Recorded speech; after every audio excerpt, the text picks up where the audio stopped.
pledge allegiance to the flag of the United States of America and to the republic for which it stands, one nation, under God, indivisible, with liberty and justice for all.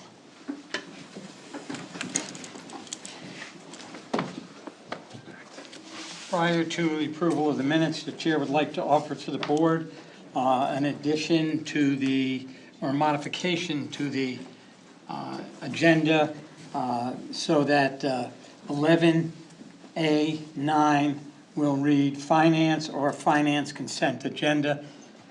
This would be an addition of the finance consent agenda. And in doing so, that must be without objection. So rather than going through the whole routine, are there any objections to that? No. No objections. The Secretary, this is unanimous without objection. All right. And with that, we move on to the approval of the minutes. This is on page 4 of our packet, Board of Education regular meeting, May 11th, page 4. We have a motion to approve the minutes. Dana? Happy? Second. Any additions, changes? If not, call the roll, please. Ms. Bradley? Yes. Ms. Jacquet? Yes. Ms. Lombardi? Yes. Mr. Davis? Yes. Ms. Schlenk? Abstain. Ms. Schuster? Yes. Mr. Young? Yes. Ms. Cloud Ingram? Yes. Thank you. Motion carries. We now move on to number 7, our student report. We have the introduction of our new student, and we'll try our. Hi everyone, my name is Luca. I'm the new junior class representative for the Board of Education. I'm really excited to work with you all this year. I'm very honored to be chosen. I was interested in learning more about local government, and I feel passionately about representing the views of the students here.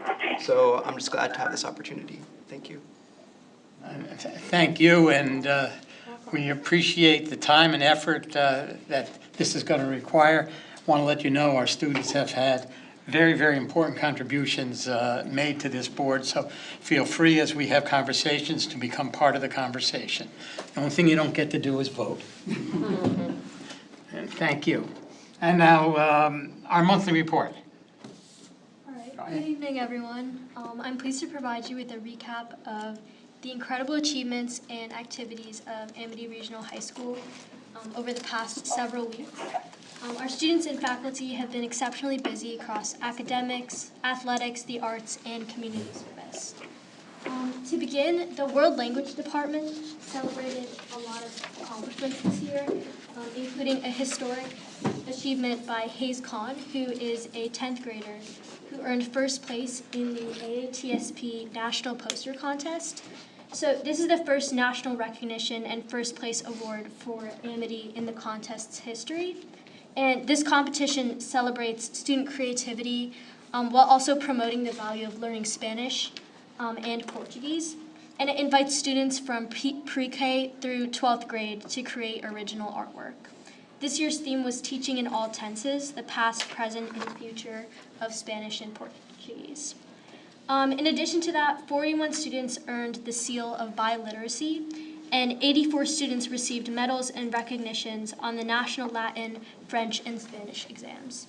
Spanish 5 was also approved as a dual enrollment course, so a college credit course with Quinnipiac University, which brings the department's total to 6 dual enrollment courses. Amity's 4 World Language Honor Societies also had a really outstanding year, especially the Spanish Honor Society, which is called La Amistad. And through culture events, service projects, and mentorship programs through the Fairhaven School, students promoted language learning, community engagement, and cultural connection.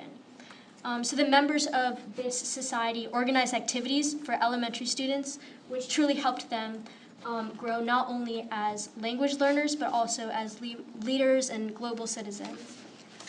The department also expressed its gratitude to the PTSO, student government, faculty, and the Board of Ed for their continued support. Starting from May, our students demonstrated immense focus and dedication to academic pathways. So during the 2-week advanced placement testing window, which ran from May 4th through May 15th, the high school administered AP exams across 34 subjects to 408 students, which totaled 864 exams. Notably, 8 of these subjects involved students who independently self-studied for exams outside of Amity's standard course offerings, such as German and human geography. Following this, on Thursday, May 21st, the high school held its annual underclass awards ceremony, which recognized 180 students in grades 9 through 11 with a total of 240 awards. And these included awards for academic excellence, grit, and determination. In terms of civic news, the registers of voters from all the 3 towns visited senior English classes and successfully registered close to 100 new student voters. Our students have also continued to excel well beyond the traditional classroom setting. On Friday, May 22nd, our career and technology education students raced a brand new cart that they built completely from scratch at the 30th annual Alternate Energy Go-Kart race, and Amity took first place and set an all-time course speed record. And a few days later, on May 26th, the girls' golf team captured the SEC Conference Championship title. So in addition to the team victory, Lily Simons was named as SEC Player of the Year, and all 5 starters earned all SEC team honors. And the coach, Mr. Confrancesco, was also named Coach of the Year. Earlier in the month, seniors Claire Theus and Nicholas Liu were honored at the state banquet as our CAAC Scholar Athletes of the Year. And we also welcomed over 375 local 5th graders to the building for our annual STEAM Day on May 28th. So this was a hands-on day of exploration, and it was made possible by over 30 adult volunteers and more than 100 of our own Amity student volunteers. In the arts and community service sectors, the campus has been really vibrant. So the music department, directed by Ms. Serio, coordinated 3 major spring showcases. So the orchestra spring performance, a Tri-M Music Honor Society concert, which featured 21 student-directed acts, and the annual Music Fest concert that was open to the public. In terms of community impact, the Havens Harvest Club reported that our students rescued and redistributed 4,728 pounds of surplus cafeteria food to local food pantries and shelters this year. And over the last 4 years, this student-led club has saved a cumulative 22,669 pounds of food from going to waste. Finally, our seniors are currently in the midst of their final milestone traditions. So following Decision Day on May 1st, a successful junior prom on May 8th, and senior prom on May 29th, the graduating class transitioned into the workforce. So from May 13th to June 3rd, they've been participating in Amity's unique unpaid experiential learning program, also called the UELP. And they completed 3-week internships with local businesses, schools, and nonprofit organizations. This past Thursday, June 4th, seniors returned to campus to present to the other students about their UELP experience. And it was a milestone day because the school also unveiled the new yearbook and held the Senior Awards Night, where culinary arts teacher Chef Lindstrom was honored as the Amity PDSO Teacher of the Year.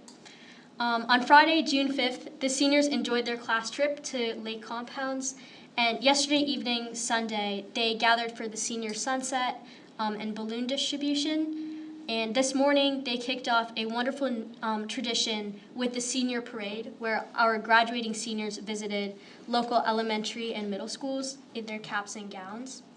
And looking ahead to the immediate timeline, tomorrow and Wednesday are going to consist of graduation rehearsals and PTSO senior breakfast. And the grand finale takes place this Thursday, June 11th, at 4 for the ARHS Class of 2026 commencement ceremony. And that same day will mark the end of quarter 4 and the start of final exams for our underclass students. It's been a really phenomenal, high-achieving close to the school year, and thank you so much for your continued support for our students and faculty. And thank you so much for that hard work and keeping us very much in tune with what's going on in the school district, in the schools. Any questions? Okay. All right, and then I'll continue with the middle school report. Yep. Students at AMSO and AMSB have had an incredibly busy and exciting final stretch this school year, which was packed with state testing, student awards, school-wide events, and field trips to end this year on a high note. Middle schoolers have shown amazing effort through a few heavy weeks of testing. From May 11th to 15th, 7th and 8th graders at both schools studied hard and worked through their annual Smarter Balanced assessments in ELA and math. On May 18th, 8th graders wrapped up state testing with the Next Generation Science Standards Assessment, which tested all the scientific material that they learned from 6th grade on. Luckily for them, they won't have to take it again until their junior year of high school. The final stretch for middle schoolers officially hits this week, with final exams starting this Wednesday, June 10th. We've also had some incredible students who earned regional and state recognition this month for their exceptional leadership, citizenship, and scholarship. Sophia Stage and Shreya Shah, both from AMSO, received the Connecticut Interscholastic Athletic Conference, CIAC Award, that recognized their academic achievement, leadership, and citizenship as outstanding scholars, leaders, and athletes. And then from guest speakers to Spirit Week, the middle school campuses have also been busy with events to help bring their community together. AMSB students showed off their school pride from May 18th to May 22nd with their end of the year Spirit Week, featuring themes like Pajama Day, Decades Day, and Fancy Friday. And on May 21st, AMSO hosted a special assembly with the renowned woodcarver, the Machine Jesse Green, who gave an energetic and inspiring presentation about his life journey and shared a powerful message with students about the importance of perseverance. On Memorial Day, 8 talented AMSO band students took part in Taps Across America, which is a nationwide tribute to fallen military heroes. They joined over 10,000 musicians across the country to play taps in unison at exactly 3 p.m. AMSB 7th graders also had an amazing time at their field day on May 29th, and AMSO 7th graders are getting ready for theirs on June 10th. AMSO 7th grade social studies students also took part in an interactive musical event that explored Indigenous, European, and African influences, where they listened to international songs and played traditional instruments. Class have also been heading off campus for some well-deserved celebration and fun. 7th graders from both AMSO and AMSB took a trip to local theaters to watch the newly released movie Project Hail Mary, and on that same day, the combined music departments from both schools took part in their annual trip to Six Flags Amusement Park. And then to celebrate the end of their middle school careers, AMSB 8th graders spent a fun-filled day at Holiday Hill on May 26th, and AMSO 8th graders are looking forward to their turn on June 9th. Middle school schools are also getting ready to give their 8th graders a proper send-off as they head up to the high school. Both AMSO and AMSB will hold their official 8th grade moving up ceremonies on Wednesday, June 17th, and AMSB 8th graders will celebrate the end of the school year with their annual trip to Quasi Amusement Park on Tuesday, June 18th. Final celebrations will hold place across 2 nights, with AMSB hosting their 8th grade dance on June 17th and AMSO holding theirs the next evening on the 18th. Thank you. Thank you. Any questions? All good? Okay, thank you both. We move on to number 8 on the agenda, public comment. Do we have anyone present for public comment? We'll give you 3 minutes. All right, from here or? I'm passionately, my name is Mike Hansberger. I'm a resident of Woodbridge. I'm very interested in the impact of artificial intelligence on education. And so I was very excited to see that you guys have a draft policy on the agenda today. And read through it and have a couple of comments for you to incorporate as you will later. I will admit that I am a novice to Board of Education policies, and so if there are recommendations that I have that fall elsewhere in the hierarchy of the Board of Ed, please forgive that and take it with a grain of salt. So a couple of things that that I had thoughts on. One, it was great to see that there's going to be explicit instructions for students in safe and responsible use of artificial intelligence and digital technologies. This kind of AI literacy, understanding the tools is what I see as kind of a baseline for our students going off in this world. What I would love to see, and again, this may be more of a curricular issue than a BOE policy, but I really think that there is a place for more domain-specific integration of artificial intelligence. Good use of artificial intelligence in an English literature class is going to look very different than good use of AI in a science class. And so I think that's kind of the next step. I don't know exactly what that would look like in the policy pages. Statement on academic integrity. This is kind of the big nut to crack with AI. The idea of representing or misrepresenting partially AI-generated work in this day of age is either comical or astronomical, depending on how you look at it. It's almost impossible to do computer-generated deliverables without it being somehow AI-assisted. And so I think what is necessary here, rather than a blanket policy on AI integration, is that there needs to be assessment level discussions by educators with their students about these are the tasks, skills, and the abilities that are assumed to be going into this deliverable. And this is what your agency in these different tasks and skills is intended to be.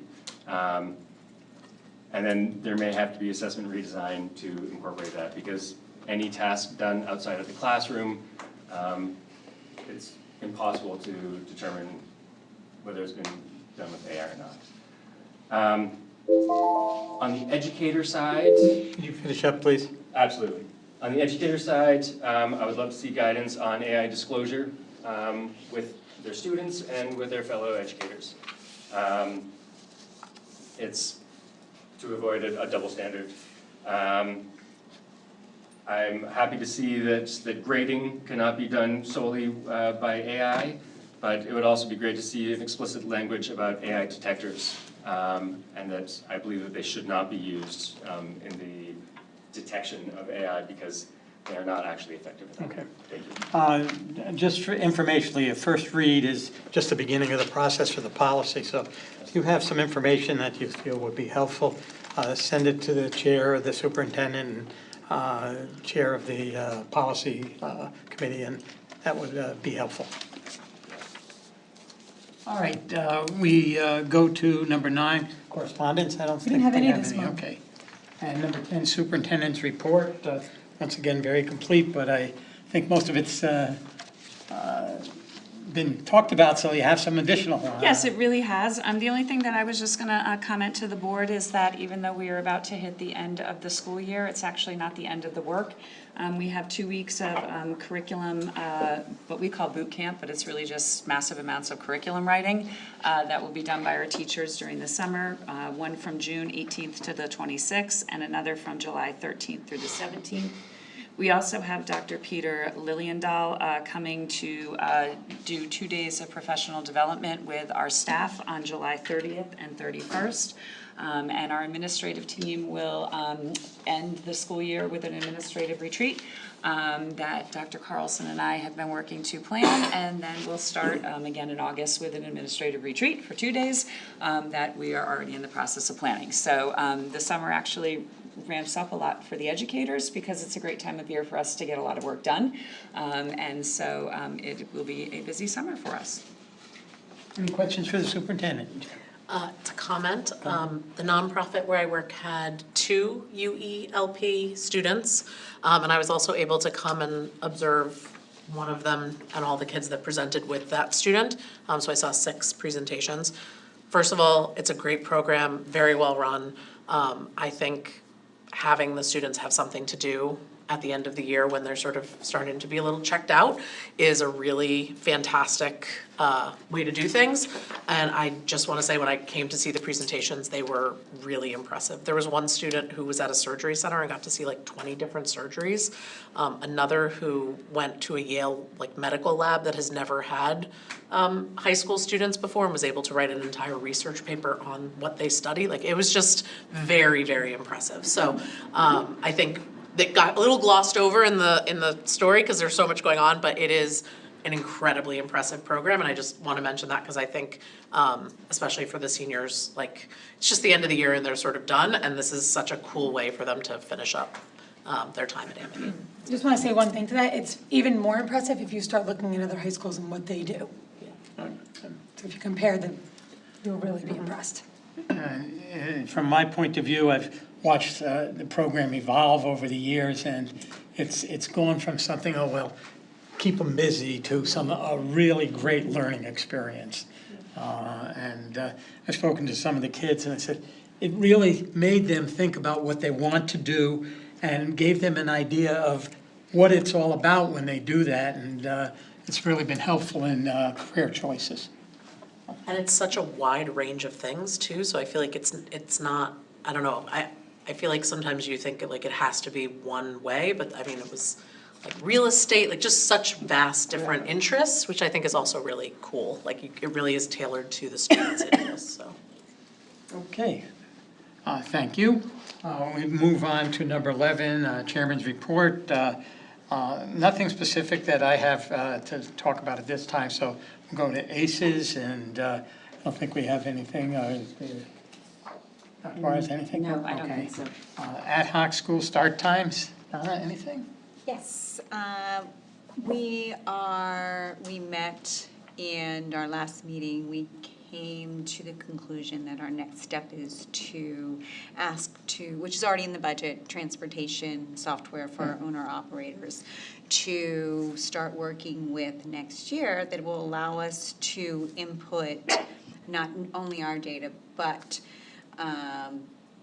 the owner-operators will also put in stops from the elementary schools that in the next 6 months or so, we should be able to run scenarios that will give us, looking at efficiencies, also potential start times or shifts or staggered, and have perhaps some numbers on that. So we are making some progress, and that should have gone to the AFC and will come to the board tonight, because I think there's some additional funds that might reach over the $35,000 for board approval. Very good. CABE, Just a reminder, if anybody wants to attend the Summer Leadership Conference, to just please email me so I can get folks registered. That is August 6th at Water's Edge. okay. Communications, we have Carol's. Yeah, communications will be meeting tomorrow night, Okay. virtually. Very good. Curriculum, We are finished for this year, I mean, at least as far as the committee goes, and we're working on a schedule for next year already. And I know there's a lot of curriculum being developed, and we're gonna have a full plate next year to approve, so. Anything else I've missed? Yeah, that's perfect, thank you. thank you, yes. District Health and Safety. Yeah, they met last week. A couple of takeaways were that chronic absenteeism so far to date has decreased from last year.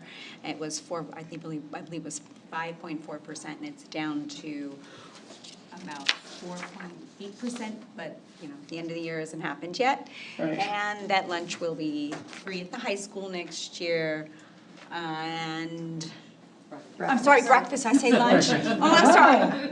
Lunch, I mean, not, I said it again, breakfast. Apparently I have lunch on my mind. Breakfast will be free. Great, thank you. District Technologies on page 13, it's a monthly report listed there.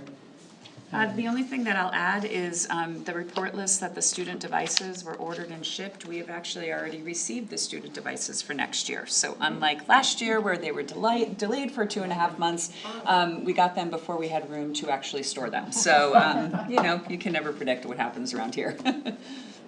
All right, and facilities, the monthly report, I know there's quite a bit of stuff going on, but that's on page 14. Any comments? Okay. Finance. As I had mentioned to you earlier, we now have number 9 is finance or finance consent agenda. A consent agenda is a tool that is used by organizations to help efficiency in dealing with relatively routine work that the board is responsible for.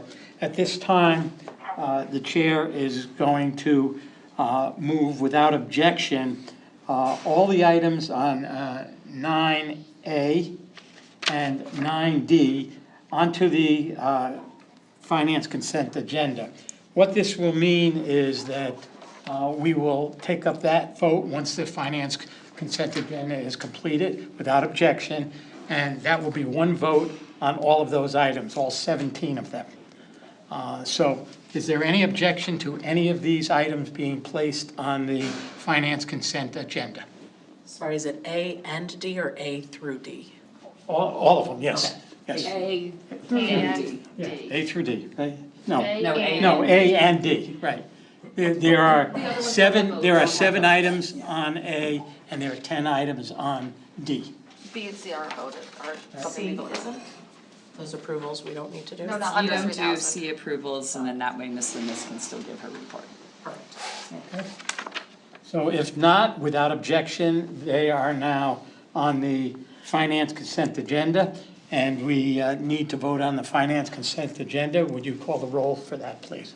Do I need a motion still or consent agenda, no motions? I don't believe we have to have a motion. I don't believe so either, we just Right. Yeah. vote to approve the Approve consent it, agenda. approve it. Okay. Yes. Ms. Bradley, Ms. Streckek? Yes. Ms. Lombardi? Yes. Mr. Davis? Yes. Ms. Schlenk? Yes. Ms. Schuster? Yes. Well, Yes. Okay, sorry. Mr. Young? Yes. Ms. Cloud Ingram? Yes. Thank you. So that motion carries, and all of those items have been approved.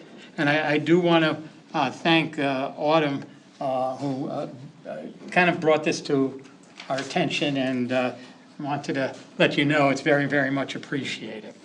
And with that, we move on to the next item, which is under finance, and it's B, discussion of monthly financial statements, which are on page 20. Ms. Loomis? Yes, so the changes on the revenue side is some increased revenue in the investment income, and then not reflected in the report because the data came in Friday was that the special ed excess cost grant is actually $23,000 less than we had anticipated.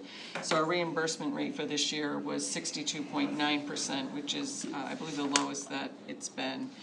And then on the open choice revenue, just wanted to bring to your attention that that $62,608 that came in over budget. We did our best to estimate, but that grant is, the state takes the amount of money that's been allocated by the number of open choice students and kind of divvies it up. So this year there were not as many open choice students across the state. And then you also, as a district, get a higher rate of reimbursement if your enrollment goes over 2% of your total enrollment, and we just ticked over that. So though we were fortunate to get $62,000 more, we cannot spend that money because it's on the revenue side, so it'll just be returned to the towns as part of the end-of-year balance. The expenses, insurance is running still at 104%, but fortunately not higher than that. Utilities, the electricity is still high, and then just really tried to estimate all the end-of-year balances where we will finally end up. Did want to point out that our facilities department is trying to clean out some storage areas and brought some old motors and other scrap metal to a scrap metal junkyard and collected about $900, which goes into miscellaneous revenue and will ultimately go back to the towns. But we appreciate their efforts and understand they're still working on some more. Any questions? Okay, we have the special ed update, fiscal year 26. Mr. Brandt? So just one quick update to share with everyone. Our Amity Transition Academy, we're in the final stages of entering into an agreement with the town of Woodbridge to move that program to the old center school at the town of Woodbridge. One of our locations for the Amity Transition Academy is currently the University of New Haven Orange campus, which is in the final stages of being sold. Doing some of the final, the buying agency is doing some final work with the town of Orange, so obviously we need to vacate that space. So something that Dr. Byer started about 7 years ago was a conversation with the town of Woodbridge Now that they are in the final stages of remodeling the old firehouse, we'll be taking one of their spaces that they don't use, and utilizing that for our students and moving them and having them work out of that location. So that's really exciting, that we're able to bring them a little bit closer into the center of town, giving them access to all three of our communities. Very good. Any questions? Okay, we move on. Director of Finance and Administration approved transfers under 3,000. This is on page 52. Does anyone have any questions? No questions? We move on to policy, the first reads. We have 1, 2, and 3 there. Any comments? So I would just say that the policy on artificial intelligence is completely brand new. It's why you don't see it marked up with anything. It really was a collective effort of the policy committee. We met twice sort of outside of our regular meetings to work on creating this. We pulled from several different resources. And at this point, we would just look for feedback from the board, but we're also gonna kind of let it percolate because CABE is in the process of completely revamping their policy.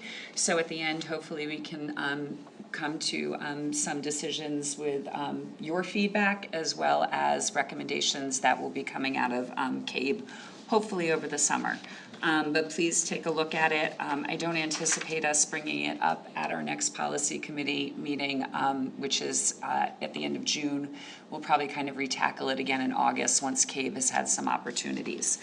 The conduct and discipline policy, the changes are only related to suggestions around artificial intelligence that we found as we were going through our AI process. So you will see things updated in the policy, particularly in section 3, where we added some very specific student behaviors related to the use or misuse of artificial intelligence. And that's very much the same is true for the grading assessment systems policy. That policy, we added some language, again, specific to artificial intelligence. We also put in some headers. They weren't there before, but once we added the AI section in, we just kind of needed to sort of separate out the policy to make it read more cleanly. So all 3 of those kind of lumped together as our revisions to AI at this point. What's not also included in here is the regulation, and it was at the request of the policy committee that once the regulation has been developed, that we at least show that to the board so that you can see what is included in the administrative regulation to enforce our AI policy. So that's where we are with the first reads. With respect to the second reads, these were all brought before the board at our last meeting. We did not receive any feedback on them. You'll remember the accounting for compensated absences is a new requirement that is part of our audit process. And Ms. Loomis drafted that policy. The tutoring policy was at the request of the Amity Educational Association and is now in line with our practices. And the recruitment and selection of administrative staff, we have been working on for a while. And ultimately, the policy committee did make some decisions and supported them unanimously, that the candidates that are selected by the interview committee go to the personnel committee for sort of being vetted in terms of looking at their qualifications, and the personnel committee has the opportunity to provide feedback and recommendations for the finalist. And the finalist will be the individual who's brought before the full board for actual formal approval. Okay, any questions? As I mentioned in my email communication, if there's no objection, we will vote on all 3 of these policies with a single vote. Are there any objections? Okay, we will do that. Are there any questions or comments? Just one as far as first reads go. We have a new law, AI law, that was just approved and signed by the governor. And will that require some additional review and I know the Department of Education. I don't think so. I think we had already gone into the process with the perspective that instruction in artificial intelligence is something that we do need to provide to our students, and that is what the statute says, is that we will have to have a curriculum in computer science that includes instruction in artificial intelligence. So that's already sort of been worked into the policy. I don't anticipate many changes, but that is what's driving CABE's update. So that's why we're sort of just kind of in that process of legislation, updates, and then we can look at revisions. Okay. All right, if may we have a motion to approve policy 34, 34.1, 41, 34, and 2151. Motion to approve those. Christian, thank you. Second, Dana. Any further discussion in that area? Can we call the roll, please? Ms. Bradley? Yes. Ms. Shekay? Yes. Ms. Lombardi? Yes. Mr. Davis? Yes. Ms. Schlank? Yes. Ms. Schuster? Yes. Mr. Young? Yes. Ms. Cloud Ingram? Yes. Okay, the motion carries. We move on to number 11, personnel. We have the personnel report on page 98. If there's any questions or comments on that. If not, we move on to B, C, and D, which will require executive session. If I am correct, we will go into executive session and excuse our students. And students, you guys don't have to come back. You're good, you can go home. And you can go home, and you can go home. Thank you.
Okay, we are out of executive session and back in session at 8:02. And we are at item 11E, possible action on non-union salary proposals for 2026-27 fiscal year. We are looking for a motion to approve as presented. Thank you. Kathy, a second, Donna? Okay, yep. Any further discussion? Call the roll, please. Ms. Bradley? Ms. Checkey? Yes. Ms. Lombardi? Yes. Mr. Davis? Yes. Ms. Schlank? Yes. Ms. Schuster? Yes. Mr. Young? Yes. Okay, motion carries. 11F, possible action on standard benefit package for 2026-27. Do we have a motion to approve as presented? Kathy again? Second, Dana. All right. Any comments, questions? If not, can we call the roll? Ms. Bradley? Yes. Ms. Checkey? Yes. Ms. Lombardi? Yes. Mr. Davis? Yes. Ms. Schlank? Yes. Ms. Schuster? Yes. Mr. Young? Yes. All right, motion carries. Number 11G, item 11G, possible action on administrator noteworthy performance stipend. We have a motion to approve as presented. Kathy, Jen, okay, we're all set. Comments, questions? No? Ms. Bradley? Yes. Ms. Checkey? Yes. Ms. Lombardi? Yes. Mr. Davis? Yes.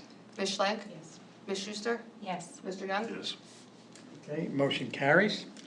We go on to 11H, updates on custodian maintenance, administrative assistance, and teacher contract negotiations. Everybody picked the wrong year to be on Personnel Committee. So we did just finish our custodial negotiations, and they actually ratified the contract on Saturday. So the Personnel Committee is going to meet 30 minutes before graduation this Thursday. Those people who are in attendance, hopefully Personnel Committee will approve it. And even though I usually reserve the June 22nd meeting just for my evaluation and my contract discussion, I will actually hopefully bring that contract to executive session to the board. If the board can approve it that night, we can have all of their changes put into place before July 1, which makes it much easier on our payroll department, but it also obviously benefits them to have their salaries in place on July 1. We have started our negotiations with the administrative assistants. We had one round last week. We have two more scheduled prior to the end of June. I just don't know that we'll actually have it finished in time for the board meeting. So if that's the case, what I'll try to do is bring personnel together, hopefully at the very beginning of August, so I can get it to the board by the August meeting, assuming everything goes well. And then finally, we received our notice to negotiate from the state for our teachers' union contract. So this is dictated by the state of Connecticut based on the date that our budget is submitted. We don't have any choices around this. Our commencement date for negotiations is October 12th. Our mediation has to be scheduled by December 1st. And my favorite is that our arbitration date is December 26th. So hopefully we are able to come to an agreement before we get into arbitration, or we will have a very long, unpleasant holiday break. That's an incentive. It is. This happens to us every year. It's usually around that time. So so things usually tend to work out well. But so yes, we have a lot of negotiating going on this year. But hopefully it will all go well. Very good. All right. We move on to 12, new business and announcements. Special Board of Education meeting next is June 22nd. That's our last official meeting of the current school year and fiscal year. Retreat coming up. Retreat. Do we have a retreat? So we do still have a date set aside for the retreat on June 20th, but we haven't really had too much planning around that yet, so we will get back to the board on that. We did look to go in one direction, but it didn't quite work out the way we had hoped to. So we're kind of have to revise what we're looking at, if it's going to be something that's worthwhile for the entire board. Confused look on my face. Yeah, the group that we were interested in having determined that they would not be appropriate for our retreat. You mean as a facilitator? Yeah. No, not as a facility, as facilitators, yeah, sorry, Yeah. I couldn't quite hear you. Oh, I'm sorry. Yeah, so as facilitators, Yeah, so, right. okay, They wouldn't be appropriate? Yeah. okay. So what are the next steps then? Well, we're gonna work on that. That's why we don't have the information. September. So am I understanding that our 22nd, June 22nd meeting It's a special meeting. is our special meeting, but are we gonna be in executive session for the superintendent's? That's part of the plan. That'll be on the agenda, yeah. Okay. Yes, Jen? Can you just share a little bit about graduation for us, since I've never been, like, are we in full sun? What should we, like, is there anything we need to know? You are in full sun, wear very cool clothes. No, so if you, so you should have your letter. If you don't have your letter from Ms. Duran, please email her and she will send it to you. It's your parking pass. If you can please gather in the black box no later than 2:30. It does get crowded around here, so you're, sorry, not 2:30, 3:30. But your usual. You will not be there. Your usual trip in is not usually quite as smooth, because of the traffic, but, if you can be in the black box by 3:30, we basically take about 15 minutes to line up. We leave and start the procession at 3:45 so that we hit the field at exactly 4 o'clock. When you, process, we sort of go down all the way to the front, in front of the graduates. There is a VIP seating kind of right off to the side of the stage. That's where all of you will sit, except for Mr. Davis and I, and we get to go up on the stage. It is Hot. full sun and it's warm. So maybe, But there's water. Was it always at 4 o'clock? Yeah. It's a lovely experience. It's always It been at really 4. is. you know, I'm excited. So don't bring a water bottle, because we're procession. Yeah, there should be, okay. we usually have Right before water you go for out, the you'll grab your VIPs. water. Yep, Okay. yep. And then, because we're coming for this was my other question, because we're coming for the personnel committee, do we follow up special parking, use the pass As long and as you go? have the pass, and then they will direct you to a certain spot. Okay. Personally, I park in front of the school, because even though it's a longer walk back, it's a much shorter exit out. I don't have to wait for the traffic. I park at the end of a row, close to the road as I possibly can, and, yeah. Okay, and we're doing personnel in your offices? We're doing personnel in the district offices beginning at 3, and that should give us more than enough time to go through the Perfect. contract and get to the black box. And someone who's there will show You me can how to also go. get a better parking. We'll be with you. Kathy and I will be with you. Okay, great. And we're veterans. You've done this, perfect. We'll show you. Sounds good. Who do I contact for a letter? Kim Duran, so I think it was in my email last Friday, in the graduation section, which I think was blue. Her name is there, if you click on it, it will actually email directly to her. You're walking in the grass, so I wouldn't have 6-inch heels. Any other comments? If not, we are adjourned. Extremely efficient, Paul, extremely efficient Is there tonight. anything Adjourned without after graduation? objection at 8:11. Say hi to whoever we Beat want it to. out of there. Okay, great. Beat it out. Unless you have a graduate and you jump on top of it. It's a wall, parents are there, they Yeah, try to no, find us.